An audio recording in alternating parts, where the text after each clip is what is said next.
Bonjour et bienvenue parmi nous à cette autre émission de la Parole vivante. Aujourd'hui, comme à la dernière émission, nous sommes dans ce grand thème qui est la famille, qui est l'amour, les enfants. Et pour ça, on a le même invité que la dernière fois, on a une grande grâce. Pascal Deneau, merci beaucoup d'être parmi nous. Ça fait plaisir.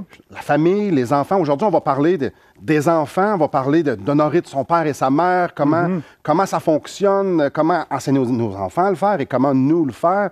Pour commencer, as-tu des enfants? Absolument. 4 enfants. Et ma femme dirait qu'elle en a 5, mais voilà. Oui. Je me demande bien de qui elle parle.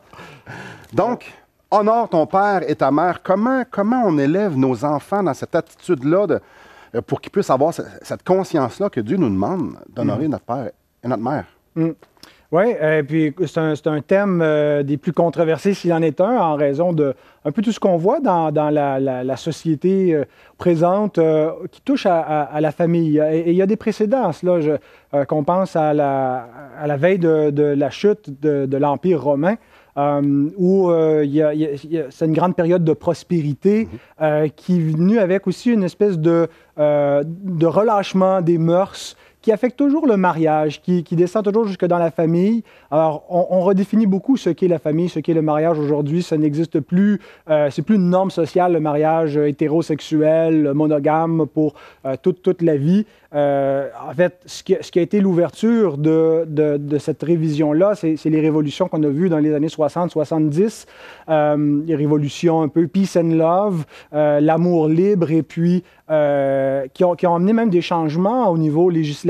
On a un peu assoupli les lois concernant le divorce. Avant, je ne sais plus exactement en quelle année, là, où on a adopté des lois pour permettre le divorce sans cause, là, ce qu'on appelle en anglais le no-fault divorce, un divorce où on n'a pas besoin d'avoir une raison où il y a une faute de notre mari ou de notre femme pour se divorcer. Avant, on ne pouvait pas se divorcer si la personne n'avait pas été adultère, ouais, ou n'avait pas, par exemple, il y avait de l'abus domestique, de la violence domestique. Aujourd'hui, on peut se divorcer parce qu'on veut se divorcer, parce qu'on ne l'aime plus, parce qu'on n'est plus ensemble. Et donc, cette facilité à se séparer a vraiment fait éclater le mariage. Le taux de divorce est monté en flèche. Avec ça, des familles reconstituées. Avant, les parents avaient beaucoup d'enfants. Aujourd'hui, les enfants ont beaucoup de parents parce qu'ils ont deux pères, deux pères PAIR, de père et de mère, et donc beaucoup de grands-parents aussi. Et donc, tout ça vient, je pense qu'on a laissé aller le fondement biblique, qui n'est pas juste biblique, qui est le fondement créationnel de la famille. Parce que nous, on y croit parce que c'est dans la révélation biblique, mais la famille, le mariage, ce n'est pas une institution qui est proprement chrétienne. C'est une institution qui remonte à la création et qui concerne tous les hommes, toutes les créatures, toute la société. Alors, dès qu'on y touche, on touche à toute la société. Il y a un lien à faire entre, je pense, les mots MAUX qu'on voit dans notre société actuelle, les questions sociales, les injustices sociales et la famille telle qu'elle est aujourd'hui. Donc, Dieu institue le mariage, il demande, enfant, honore ton père et ta mère, mais là, nous, on a tout mélangé ça. Et là, si on enlève les balises, les repères de la famille, du mariage, de l'amour d'un homme, une femme, monogamie, et tout ça, hétérosexuel, on enlève tous les balises, puis on relativise tout. Ouais. Donc, les enfants sont là, puis ils grandissent là-dedans, parce qu'on a continué à avoir des enfants. Les enfants grandissent dans des familles où est-ce qu'il n'y a plus de repères, où est-ce que le bien est appelé mal, et le mal est appelé bien. Ouais. Donc, ça arrive qu'à un moment donné, les parents disent, ben oh, mes enfants, je ne sais plus quoi faire avec eux autres. Là, on a des enfants qui sont turbulents, on a des enfants qui obéissent plus, on a des enfants qui... vraiment, on est en train de redéfinir même la moralité qu'un enfant devrait avoir dans le sens d'un simple respect pour l'autorité, parce qu'on enlève l'autorité même. Et là, on revient encore, Dieu nous dit, honore ton père et ta mère. C'est dur s'y retrouver parce que les repères dans notre société sont très loin. Encore dernièrement, on est en train de dire, ben les enfants peuvent choisir s'ils se sentent un homme ou une femme dès leur petite enfance. Donc, les enfants, on a entendu parler de l'expression « enfant-roi ». Les enfants décident, c'est les parents, c'est les enfants qui runnent les parents, qui dirigent les parents par la manipulation, par les crises ou par une argumentation ou peu importe. C'est quasiment dire, on s'en va où avec ça? Parce qu'on peut bien parler d'honneur ton père et ta mère, mais il faut reculer très, très, très, très, très loin. Et parce que là, ce qu'on a aujourd'hui, je peux juste imaginer quelqu'un à la maison dire mon enfant devrait m'honorer. Wow! J'aimerais juste ça qu'il puisse se lever à temps pour aller à l'école. Oui, c'est ça. Non, on n'en demande même pas autant. Mais effectivement, c'est l'objectif qu'il faut viser. Je pense que les croyants en particulier qui nous écoutent, le modèle, le patron qu'ils doivent suivre, c'est pas nécessairement ce que la société leur dit. Ça ne veut pas dire que tout est à rejeter en bloc. Je pense qu'il y a des observations avec l'avènement de la psychologie moderne qui ont amené à des réflexions et des observations qui sont bonnes et qui sont en harmonie avec la révélation biblique. Mais tu vois, je lisais il y a quelques semaines, mon épouse et moi lisions ensemble un livre sur l'éducation des enfants, mais qui a été écrit il y a une centaine d'années. Et l'auteur était... en fait, il focusait, il mettait l'emphase, devrais-je dire, sur le caractère de l'enfant, former le caractère avec des principes moraux. Et aujourd'hui, quand on lit les livres modernes sur l'éducation des enfants, tout est au niveau de la psychologie de l'enfant. Et donc, le parent n'est plus du tout une autorité pour conduire l'enfant dans le monde et l'amener à être un adulte, mais il est juste une espèce d'ami accompagnateur qui ne doit pas freiner son cheminement et la libre expression. Et tout ça repose sur une mauvaise conception de ce qu'est un enfant. Il y a des éléments qui peuvent être vrais, mais il manque un élément important à toute la psychologie freudienne, c'est que l'enfant vient au monde dépravé, il vient au monde pécheur. Il n'a pas juste besoin de laisser aller à sa créativité pécheresse parce qu'il va tout détruire. Il a besoin d'être encadré, d'être réformé, d'être converti. Et donc, c'est le rôle du parent dans le plan de Dieu d'accompagner son enfant et quelque part de le sauver, entre guillemets, de sa nature pour le réformer, cette nature-là, et l'amener vers Dieu et une réforme morale dans sa vie. Et combien important que la parole de Dieu, la révélation de Dieu, soit le patron, soit la direction de laquelle le parent va dire, bon, mais d'accord, je vais prendre cette révélation, le plan que Dieu a pour pouvoir diriger mon enfant dans les voies de Dieu. C'est exactement ce que nous allons faire après la pause. Dans le prochain segment, nous allons justement regarder c'est quoi le patron, comment on dirige nos enfants dans cette place où est-ce qu'ils vont pouvoir être épanouis face à Dieu, qu'ils vont pouvoir marcher dans ce plan qui est extraordinaire, dans ce cadre de la famille, sous un père, sous une mère, dans une harmonie, même en étant pécheur. Donc, après la pause, on voit ça. Celui qui veut être grand va être le serviteur de tous. Et Jésus a donné l'exemple. Il est la plus haute autorité dans l'Église, et pourtant il s'est abaissé, il a donné sa vie.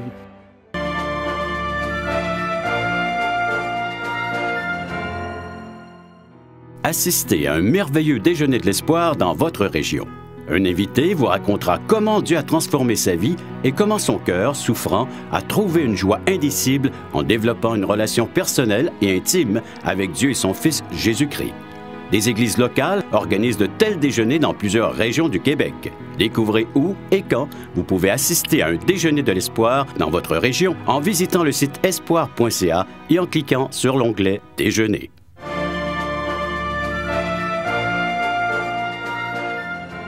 Rebonjour. Comme on a parlé dans le segment précédent, on a mentionné que Dieu donnait des balises aux parents et aux enfants.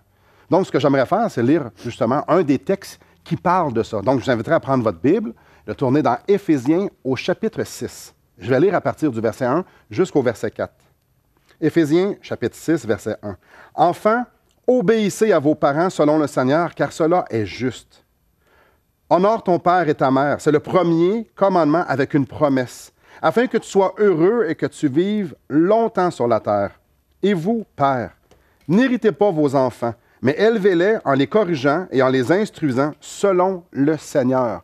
Donc, voici le plan de Dieu. Enfants, obéissez, honore ton père et ta mère, et en père, n'irritez pas vos enfants. Ça, c'est le plan de travail que Dieu nous a laissé. Donc, on a effectivement le commandement. Maintenant, il reste à l'appliquer dans notre réalité de tous les jours. Mais une chose que je voudrais faire remarquer, en fait, le commandement, Paul le prend de ce qu'on appelle les 10 commandements dans le livre de l'Exode. Et les 10 commandements, il y a les 4 premiers qui concernent nos devoirs envers Dieu, comment aimer Dieu, et les 6 derniers qui concernent notre devoir envers notre prochain, comment aimer notre prochain. Jésus dit toute la loi est résumée en 2 commandements, aime Dieu, aime ton prochain. Et donc, comment j'aime Dieu? Bien, on a 4 commandements qui nous définissent nos devoirs envers lui, puis 6 qui nous définissent nos devoirs envers notre prochain. Et le premier commandement des commandements concernant le prochain, c'est « honore ton père et ta mère ». Donc, c'est là où ça commence, l'amour du prochain, ça commence dans le foyer. Ça commence avec papa et maman.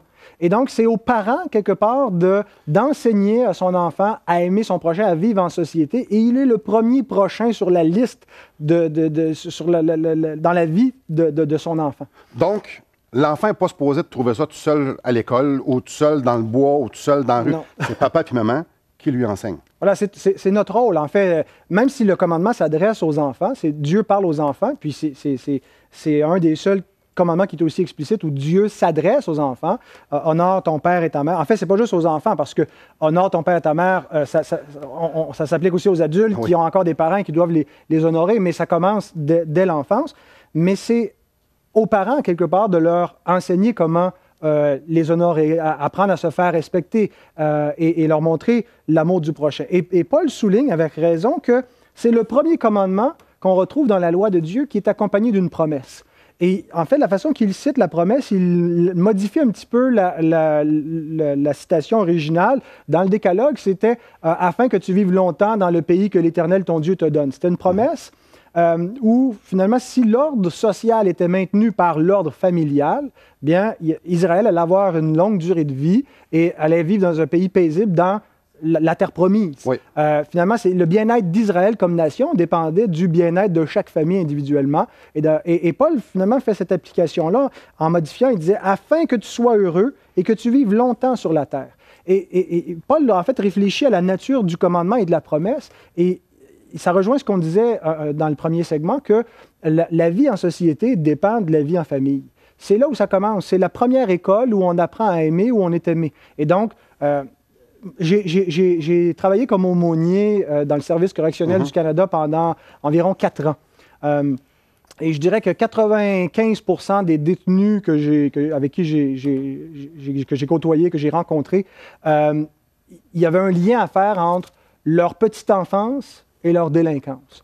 Généralement, quand il y a quelque chose de brisé dans la petite enfance, ça se répercute dans la vie adulte. Il ne faut pas être Freud pour comprendre cela. C'est déjà dans la Bible avant que Freud ait fait ses observations. Et Paul le dit ici, que si on apprend à honorer nos parents, à respecter les autorités, à aimer notre prochain au travers de notre parent, bien, ça va avoir des répercussions heureuses pour la vie future, et pas juste pour la nôtre, mais pour l'ensemble de la société. Et en même temps, ce n'est pas juste à sens unique, ce n'est pas juste le devoir des enfants vers les parents, mais il rappelle, et vous, pères, n'irritez pas vos enfants, n'abusez pas de votre autorité, ne les provoquez pas à la colère, d'autres traductions vont dire. Donc, c'est une autorité que les parents reçoivent, non pas pour réduire leur enfant à leur service, l'autorité est toujours donnée pour servir le prochain. La plus grande autorité, c'est Dieu.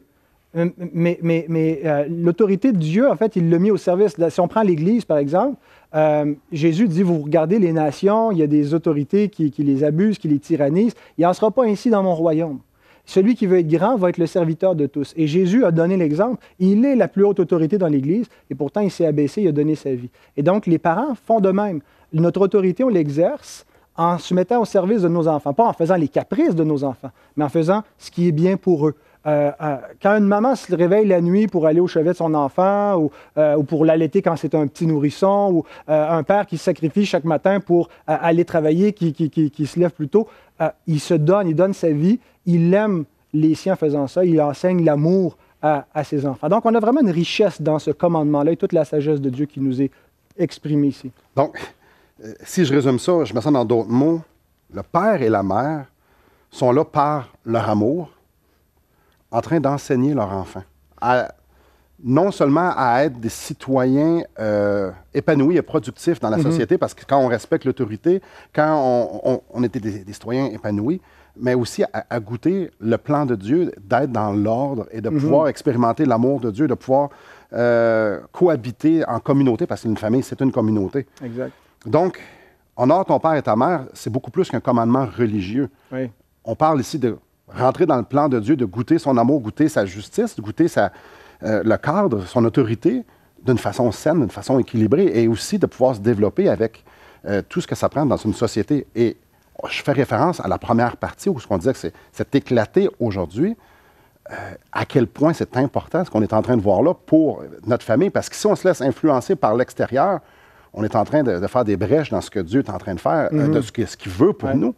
Combien important qu'il est bon de retourner à la parole et de dire, attends un petit peu, j'ai un rôle en tant que parent à enseigner à mon enfant à être ce que Dieu veut qu'il soit.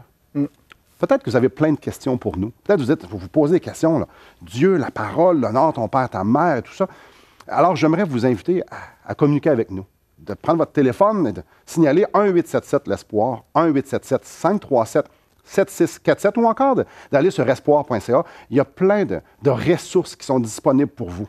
Et en parlant de ressources, on a ici un DVD, la vie de Jésus selon l'Évangile de Jean, que nous aimerions vous donner. Tout ce que vous avez à faire, c'est encore prendre le même téléphone et de nous appeler et de dire « Hey, j'aimerais ça en avoir un. » Et ça va nous faire plaisir de vous le faire acheminer. Donc, restez après la pause. On continue sur ce grand sujet-là qu'est la famille. Et beaucoup de parents vont éventuellement confesser, reconnaître leur erreur, demander pardon, et la grâce peut restaurer, peut réparer des relations brisées. Et donc, il n'y a que la grâce de Dieu qui peut faire ça.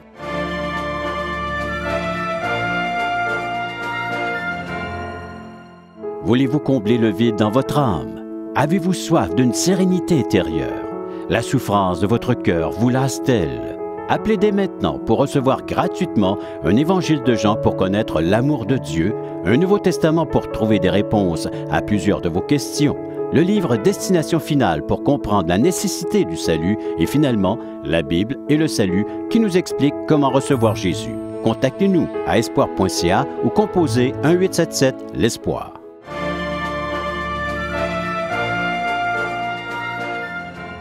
Rebonjour.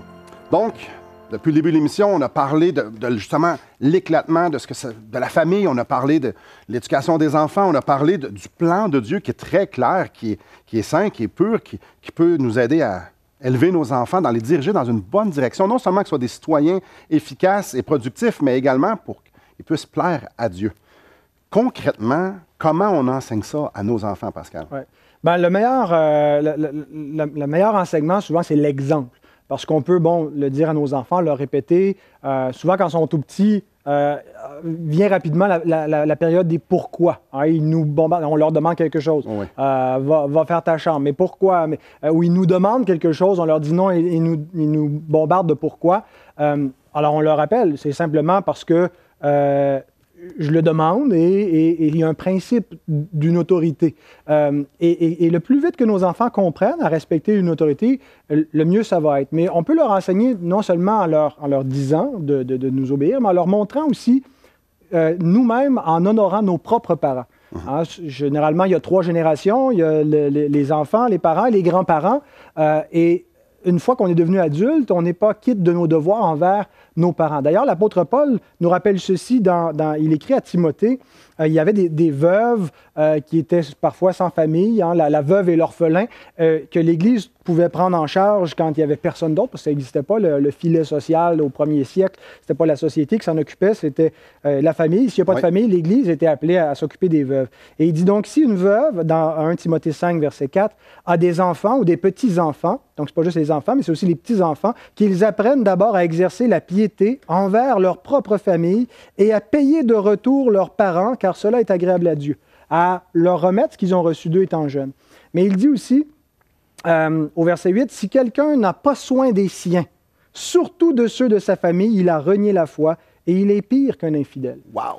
Et donc, je pense que la façon dont on parle de nos parents ou de nos beaux-parents devant nos enfants, de la façon qu'on traite leurs grands-parents par respect, est-ce qu'on les visite? Est-ce qu'on les a stationnés quelque part dans une résidence, puis on ne s'occupe pas trop d'eux, puis on attend d'avoir leur héritage? Ou est-ce qu'on les aime? Est-ce qu'on les honore? Est-ce qu'on leur donne une place privilégiée au sein de notre famille? Et quand on fait cela, on montre à nos enfants concrètement, ça veut dire quoi honorer nos parents? Parce que les enfants, on sait, ils apprennent à modeler exactement ce qu'on leur montre. Donc, si le papa est colérique, souvent les enfants vont être colériques aussi. Mais si le papa et la maman sont aimants envers leurs parents, ils sont reconnaissants. Ils disent, mon papa m'a montré ça, ma maman m'a montré ci, et l'honneur dès leur jeune âge. Donc, ils vont grandir que c'est tout à fait normal et les bienséants d'aller et d'aider leurs parents, et même d'aller chercher leurs conseils.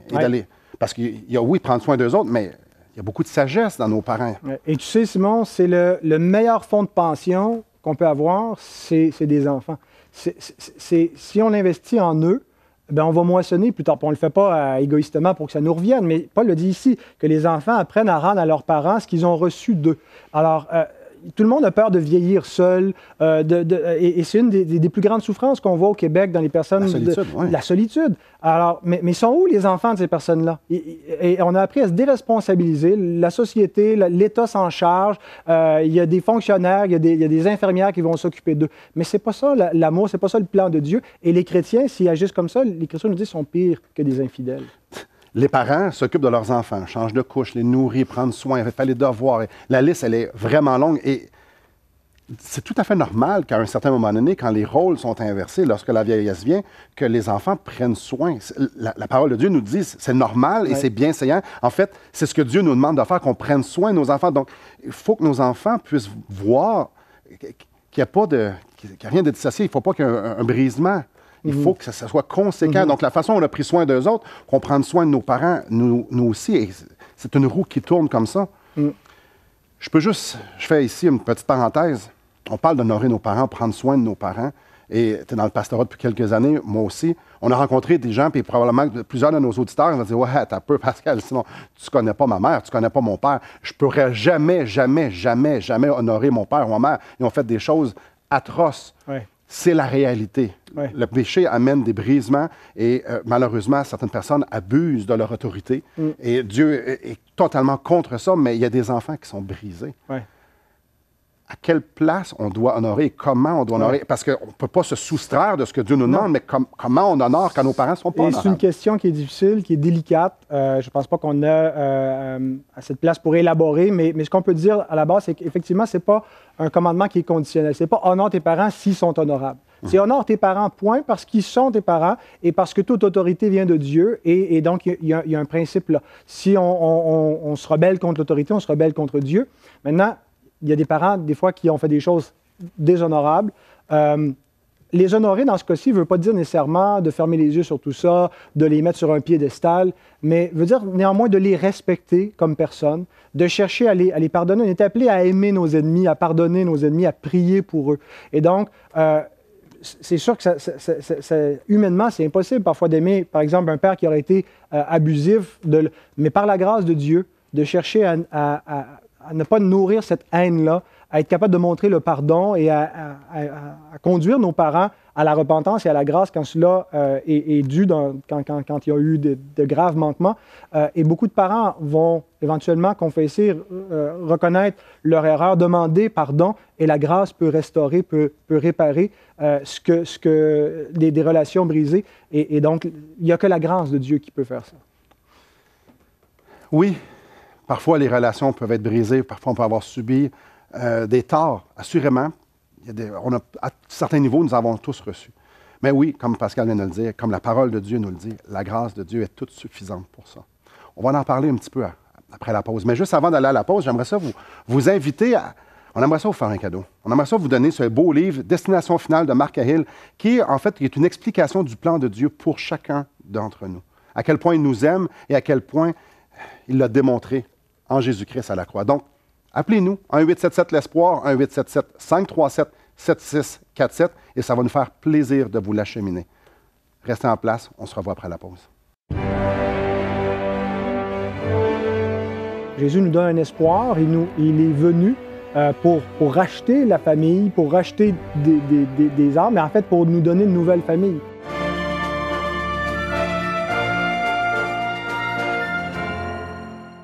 Espoirpourlecoeur.org aborde des problèmes que tous peuvent rencontrer un jour. Solitude, culpabilité, manipulation, rébellion et adultère.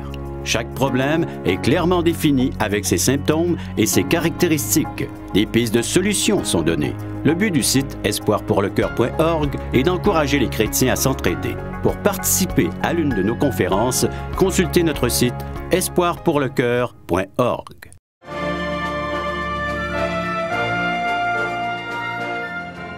La famille. Certains d'entre nous, certains d'entre vous, pouvez dire « Wow, c'est vraiment difficile avec mon père, avec ma mère, avec mon beau-père, ma belle-mère, mes enfants. » Des fois, c'est dur. On se fait mal, on est déçu. J'aimerais vous rassurer, c'est tout à fait normal.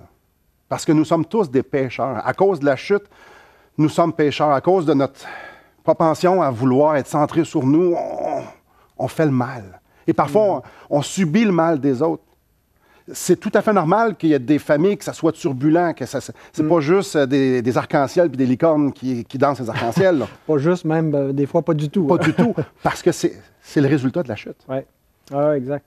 La famille appartient au premier ordre créé, qui est affecté par la chute. Toutes les relations, on voit immédiatement après la chute. L'homme qui a été placé pour protéger, prendre soin de sa femme, l'accuse, la livre à Dieu, puis c'est de sa faute à elle, puis c'est de sa faute à toi, c'est toi qui l'as mis à mes côtés. Les relations humaines sont affectées. Caïn, qui est fratricide, qui tue son frère parce qu'il est du malin. Et donc, il ne faut pas s'attendre à ce que la famille naturelle soit céleste. Elle est, par définition, terrestre et déchue. Mais Jésus nous donne un espoir. Il est venu pour racheter la famille, pour racheter des âmes, mais en fait pour nous donner une nouvelle famille. Il dit, quand sa mère et ses frères le cherchent, il répond à la foule et à la personne qui lui pose ça, il dit, ma mère et mes frères, ce sont ceux qui font la volonté de Dieu, qui écoutent la parole de Dieu. Donc, il y a quelque chose qui va au-delà des liens naturels, du mariage, de la famille, qui est un lien spirituel. Et donc, c'est la vraie famille à laquelle il faut appartenir. Et vous, faites-vous partie de la famille de Dieu? Avez-vous été réconcilié? Avez-vous mis votre foi en Jésus-Christ? Avez-vous tendu sa main? Avez-vous accepté ce qu'il vous donne? Son sacrifice, le salut, le pardon de vos péchés. C'est le seul espoir que nous pouvons avoir, c'est le seul espoir que nous pouvons donner à nos enfants, c'est d'être réconciliés avec Dieu et qu'ils puissent venir restaurer les relations et restaurer nos cœurs. Merci beaucoup, Pascal. C'est un plaisir. Merci beaucoup à vous à la maison. Que le Seigneur vous bénisse.